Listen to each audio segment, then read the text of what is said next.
My hands are still shaking, and I can barely focus on the screen. I feel like I'm living inside a bad movie, but this is terrifyingly real. I need perspective from strangers because my own thoughts are spinning out of control. Mark and I have been married for 5 years, together for 8. We're in our early 30s, stable careers, and living the textbook dream. Or so I thought. Our relationship has always been built on trust, especially when it comes to finances.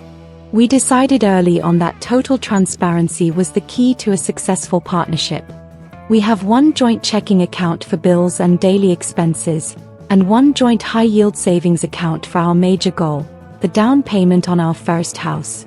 We were a team. Mark is the higher earner. He works in tech sales and pulls in significant commissions and bonuses. I handle the budget. I'm meticulous, maybe a little rigid, but I ensure every dollar is accounted for, and we stay on track for our goals. We call it our system. It's always worked perfectly.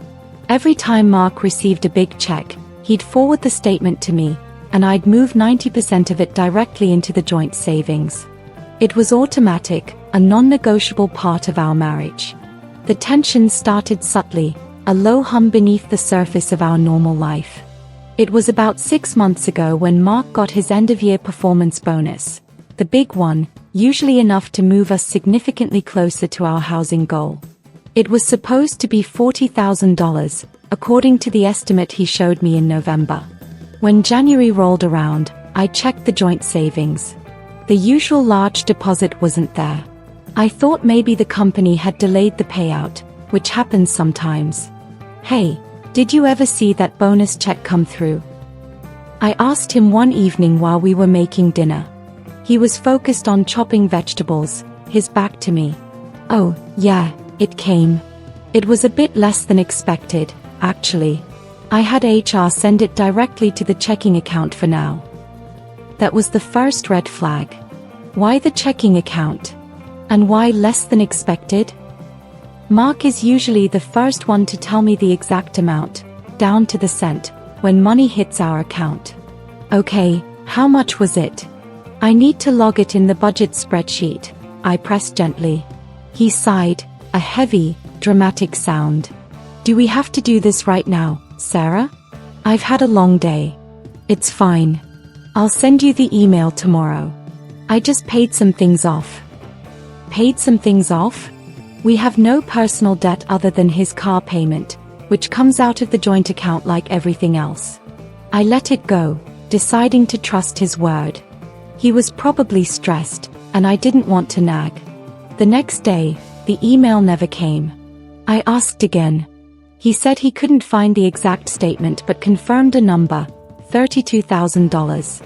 Not $40,000, but close enough. I moved $30,000 of it into the joint savings, feeling a little sting that $2,000 was unaccounted for, but told myself it went to taxes or an unexpected expense. It was a minuscule issue in the grand scheme of things. But the feeling of unease didn't go away. The transparency was gone. For the first time, I felt like I was pulling teeth to get financial information that used to be handed to me. The system was failing. He started becoming very protective of his phone, too. Not that I ever snooped, but he used to leave his laptop open on the kitchen counter, logged into all his work accounts. Now, everything was password protected and carefully shut down. If I walked into the room, he'd flip the phone screen down. I told myself it was work confidentiality. I told myself I was being paranoid. I told myself that 8 years of shared life and 5 years of marriage trumped a weird feeling about $2,000. But the seed of doubt had been planted, and it was about to sprout into something much, much uglier. The problem with the first red flags is that they are always easy to dismiss. You rationalize them away with love and trust. And I did. I loved Mark, and I trusted the man I married. But over the next few months, his attitude changed, and the atmosphere in our home became thick with a quiet, unstated tension. We were supposed to close on our mortgage pre-approval in May. It was a huge milestone we'd been working towards, and I was excited. Mark, however, started putting up roadblocks. Maybe we should wait, Sarah. The housing market is crazy right now, he'd say. But we're right on budget, honey. We have the deposit ready, and interest rates won't get any better, I'd counter, pulling up the spreadsheet to show him. The spreadsheet that contained our collective sacrifice and hard work. He would visibly tense up. I just don't feel ready to pull the trigger. Maybe we need a bigger cushion. What if something happens to my job? This was uncharacteristic. Mark is normally the optimistic, risk-taking one. His sudden caution felt less like prudence and more like evasion. A few weeks ago, I needed to get a copy of our tax forms from last year. We use the same CPA, but Mark typically handles the final submission since his income is more complex. The CPA usually sends everything to Mark's primary work email. Mark, can you forward me the 2023 final PDF? I need to give it to the loan officer, I asked him casually over breakfast. Sure, I'll do it later, he replied, already halfway out the door. He didn't do it later. I reminded him the next day. He said he must have accidentally archived it and would dig for it. The third day, I was getting frustrated. The loan officer was waiting. Just give me 5 minutes on your laptop, and I'll find it myself, I said, trying to make it sound like no big deal. He hesitated, a little too long. No, I have some proprietary company stuff open. I'll search for it right now, promise. He walked to his home office, closed the door, and stayed in there for almost an hour. When he finally emerged, he handed me a printed document. Here. Sorry about that. I glanced at the document. It was the correct PDF. But as he handed it to me, a small, official-looking envelope, the kind banks use for statements, fell out of the folder and fluttered to the floor. It wasn't a statement from any of our joint banks. It had a different logo, a local credit union we used for neither our checking nor our savings. The name printed on the front was just Mark A., last name. My name was nowhere on it. I froze. He saw me looking down at the white envelope, and his face went instantly pale, a look I'd never seen, pure panic mixed with cold fury. He swooped down and snatched it up before I could even process the bank name. What are you doing? Didn't I tell you to respect my privacy? He snapped, his voice hard. Mark, what is that? I asked, my voice barely a whisper, the confusion quickly giving way to dread. That's not our bank. What statement is that? He crumpled the envelope in his fist, shoving it into his jeans pocket. It's nothing. An old investment account I forgot about. It's empty. It's literally zero. Then why are you hiding it? And why did it come with our tax forms? Because you go through everything. I keep it separate because you micromanage every penny we earn, he shouted, the volume shocking me. He had never yelled at me like that before. You treat my money like it's yours to control. I need some space, Sarah. He stormed off, leaving me standing in the hallway, the printed tax forms feeling heavy and meaningless in my hands. It wasn't the yelling, it was the blatant lie. The statement was clearly a recent one, tucked into the current year's documents, and the immediate, defensive attack. The man I knew, the man who championed transparency, was standing in a lie, accusing me of being the problem. The fear started to set in. What exactly was he hiding? That night, neither of us slept much. Mark came out of his office later, subdued and sheepish, trying to backtrack. Look, I'm sorry I yelled. I really am. I felt cornered, he muttered, avoiding eye contact. The truth is, it's a tiny account from my old job, before we even moved in together. Like I said, empty. I'll close it tomorrow, just to prove there's nothing going on. But the damage was done. The phrase, you micromanage every penny we earn, echoed in my head, a calculated jab that felt like a betrayal in itself. I was the one who managed our finances so we could buy a home. He was the one who agreed to it. The next day, I had to work from home. Mark left for the office early. I spent the morning trying to focus, but the image of that crumpled envelope was like a siren blaring in my mind. I couldn't shake the feeling that my entire marriage was a house of cards. I knew his laptop password. I didn't want to do it, but the chilling realization hit me. I was more afraid of not knowing the truth than I was of violating his privacy. His blatant panic made the decision for me. Trust had already been broken by him. I was just confirming the fracture. I went into his office, took a deep breath, and opened his laptop. It was terrifyingly easy. I navigated to his email, searched the credit union's name, and found a thread. Not just one email, but 6 months' worth of digital statements and transaction alerts. The world stopped spinning when I saw the balance. It wasn't zero. It wasn't an old investment account. It was a high-interest savings account, opened just after he received his last major bonus, the one he claimed was less than expected. The balance was $58,340. $40,000 from the bonus he claimed was $32,000 was in there, plus another $18,000 accumulated from smaller deposits over the past 6 months, money I thought was going toward his personal expenses or minor savings. It was the equivalent of nearly half our joint down payment fund. I sat there, staring at the screen, tears blurring the numbers. It wasn't just $58,000, it was 5 years of shared goals, shared sacrifice, and shared trust, all nullified in one cold, digital number.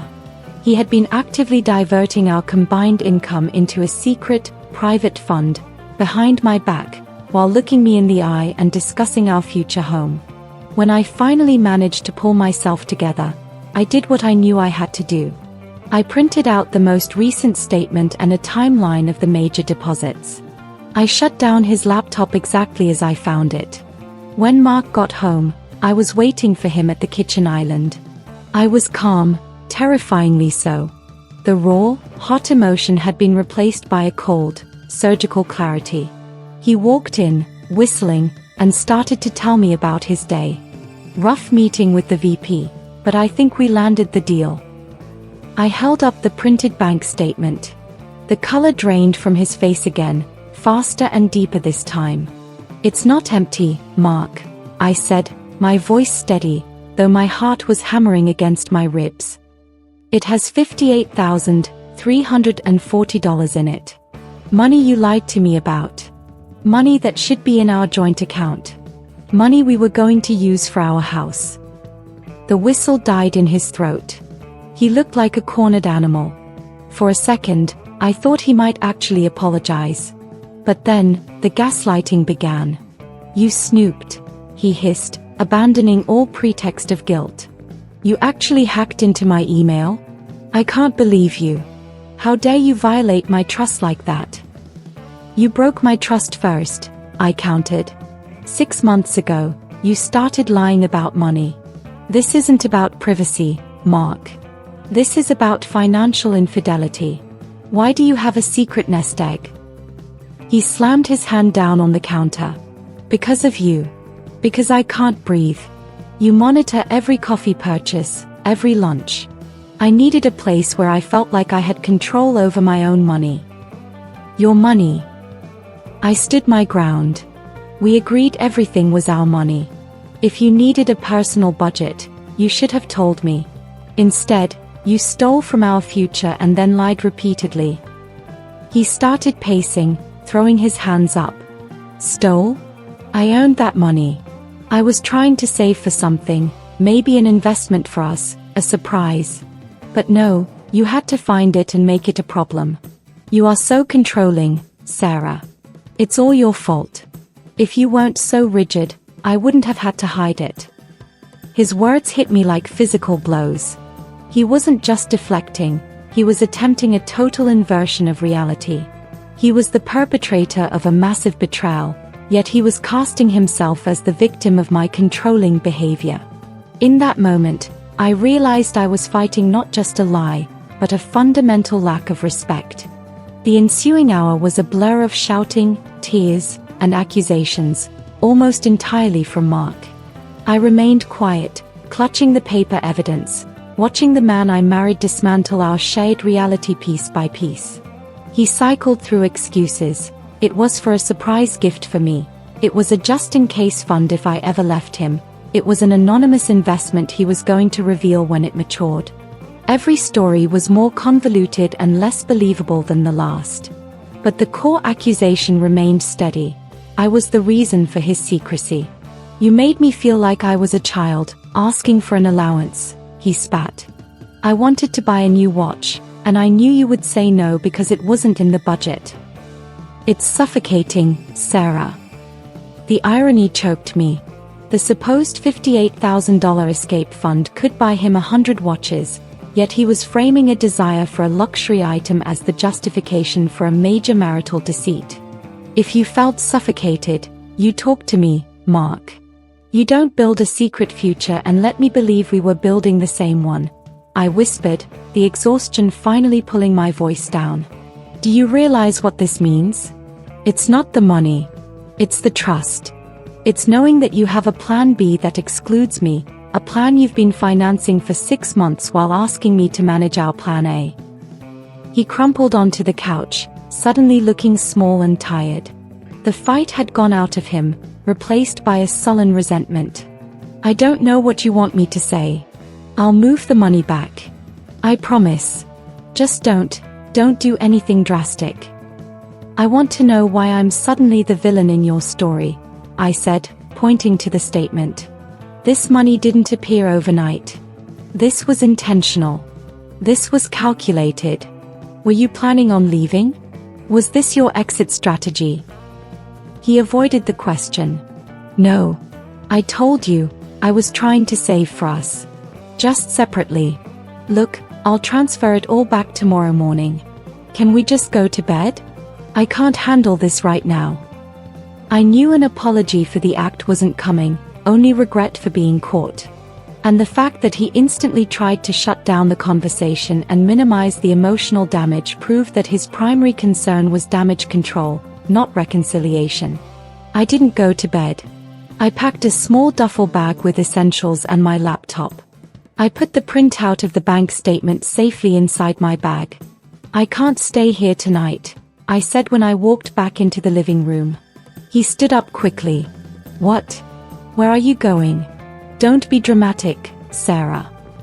I'm going to my sister's house. I need space to think, and I need to process whether I'm married to a man who respects me or a man who gaslights me, I said, putting my hand on the doorknob. You're leaving me? After I admitted my mistake? This is an overreaction. You're going to blow up our marriage over a savings account? Are you serious? That was the last straw. I looked him in the eyes, noticing how he still refused to acknowledge the secrecy and lying as the true issue. No, Mark, I said softly. I'm leaving because you made it sound like this secret fund was my fault. You can contact me when you are ready to talk about why you lied, not why I found out. And then I walked out the door. I'm now sitting at my sister's kitchen counter. Mark has sent me 5 texts, all variations of I'm sorry I lied, but please come home, this is crazy. He never once mentioned the gaslighting or the betrayal of trust. He just focuses on the money. He did transfer the $58,340 back into the joint savings account this morning. The problem is, the private account is still open, and he still doesn't believe he did anything wrong. He thinks I'm the one being dramatic and controlling. What do you think? Should I stay or leave? If you were in my shoes, what would you do?